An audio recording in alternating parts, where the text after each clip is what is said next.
네, 김용환입니다. 오늘 같이 말씀 묵상하겠습니다. 이런 말을 사람들이 하죠. 저 인간 정말 이해가 안 돼. 정말 저렇게 살아야 할까? 다시는 상종을 하지 않을 거야.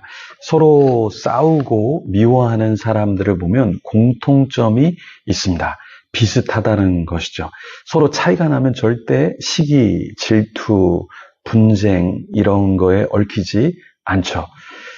유치원생과 연세 드신 할아버지, 할머니가 싸움이 일어날까요? 일어나기 쉽지 않습니다. 그러나 비슷한 수준의 사람은 싸우게 돼요. 다투게 돼요. 왜 그러냐면 아직 미성숙하기 때문에 미성숙한 사람을 만나면 싸우게 되죠.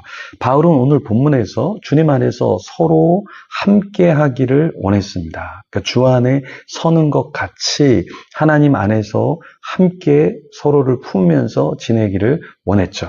빌립보서 4장 1절에서 9절까지의 말씀인데요. 같이 한번 말씀을 묵상하겠습니다. 1절 말씀에 이렇게 바울이 이야기합니다. 그러므로 나의 사랑하고 사모하는 형제들, 나의 기쁨이요 면류가 아닌 사랑하는 자들아, 이와 같이 주 안에서 서라.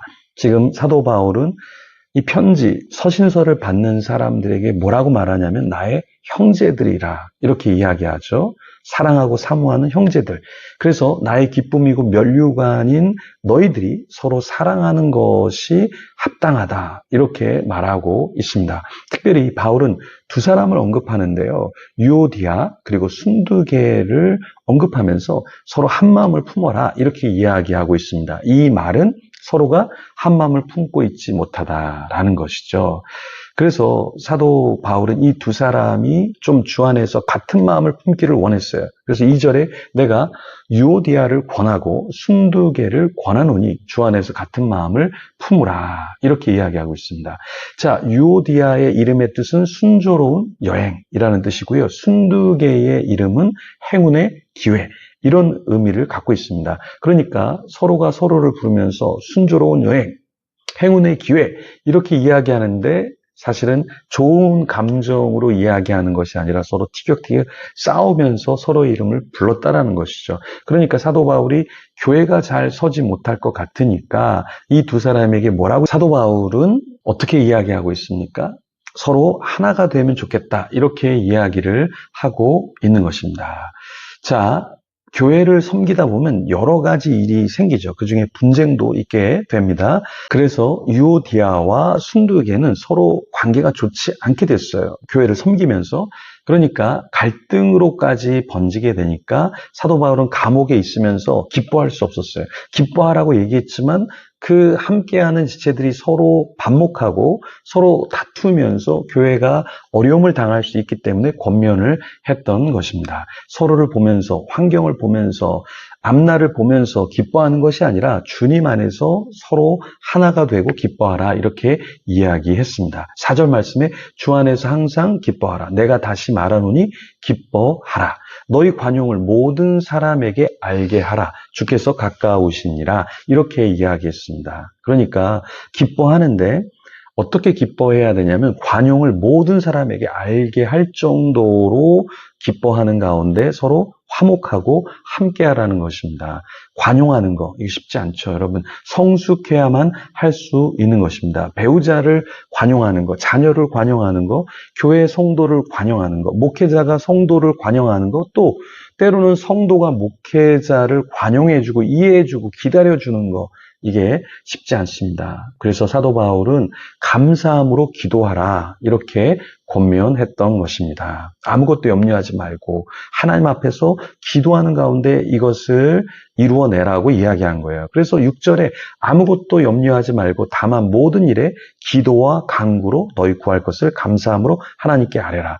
자, 이 6절의 말씀은 무엇을 간구하는 어떠한 요청의 기도만을 이야기하는 것이 아니라 이러한 분쟁 가운데서 너무 염려하지 말고 모든 일에 기도와 간구로 우리 자신을 다스리면서 하나님 안에서 하나가 되라고 이야기한 것이죠.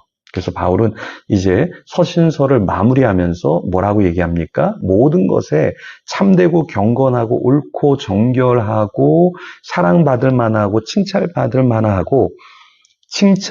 만하고 무슨 덕이 있든지 무슨 기림이 있든지 이것들을 잊지 말라 이렇게 권면하고 있는 거예요. 8절 말씀 같이 보면 끝으로 형제들아 무엇에든지 참되며 무엇에든지 경건하며 무엇에든지 옳으며 무엇에든지 정결하며 무엇에든지 사랑받을 만하며 무엇에든지 칭찬받을 만하며 무슨 덕이 있든지 무슨 기림이 있든지 이것들을 생각하라. 이렇게 이야기했습니다.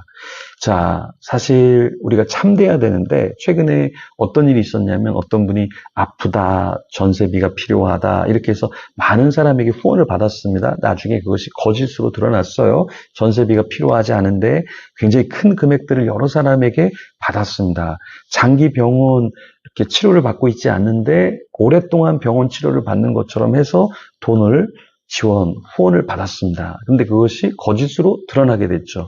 사도 바울은 우리가 참돼야 된다라고 이야기를 하고 있습니다. 그래서 사도 바울은 자신을 보고 자신처럼 그런 인생을 살라고 이야기를 했고요. 그래서 그 빌립보에 있는 성도들이 바울에게 올바로 배우고 그러한 옳은 삶, 선한 삶, 참된 삶을 살라고 이야기했습니다. 지금은 지도자들도 많이 타락한 시대에 우리는 살아가고 있습니다. 교회에 문제가 많아요. 왜 그렇습니까? 지도자들이 온전하지 않기 때문에. 또 그 안에 성도들이 서로 싸웁니다. 왜 그럴까요? 수준이 비슷하기 때문에 싸우는 것이죠. 그래서 우리도 수준을 조금 올려야 되는 이유가 무엇이냐면 우리가 수준만 조금만 올려도 절대 싸우지 않습니다. 여러분 우리가 왜 기도해야 될까요? 왜 우리가 말씀을 읽어야 할까요? 왜 우리가 주님을 찬양하면서 우리 자신을 올려드려야 할까요? 영적인 수준이 조금만 올라가도 절대 싸우지 않습니다. 여러분 요즘 사람들은 3S에 집중하는 시대에 살고 있어요. 첫 번째 S는 뭐냐면 스피드예요. 스피드. 빨리빨리 뭔가 이루고 싶고 뭔가 하고 싶고 뭔가 부를 축적하고 싶고 알려지고 싶고 이 스피드에 사람들이 빠져 있습니다. 두 번째는 뭐냐면 스펙이에요. 사람들이 보기에도 와 대단해. 와 멋져. 너희 교회 너무나 멋져. 건물이 멋져. 너희 교회의 어떤 것이 멋져. 이런 스펙 이것도 조심해야 됩니다. 우리 집이 멋져. 내가 멋져. 이런 스펙에 빠져서는 안 된다. 허상, 허세 이런 것에 빠져서는 안 된다. 마지막 S는 뭐냐면 success예요. 성공. 너무 사람들이 성공한 사람들을 우러러보고 인정하니까 우리가 거기에 빠져서 살아서는 안 된다. 세상이 볼 때 난 성공하지 못했어도 잠잠히 조용히 주님이 나에게 주신 그 길을 가는 것, 그것이 믿음의 삶인 것이죠. 그래서 우리가 이러한 3S에 빠지지 않기 위해서는 스피드와 스펙과 석세스, 성공에 빠지지 않기 위해서는 어떻게 될까요? 오늘도 우리는 기도하면서 우리 자신을 내려놓고 주님이 주신 그 십자가의 길을 묵묵히 따라가야겠습니다. 우리 같이 개인적으로 기도하며 하나님 앞에 나아가겠습니다.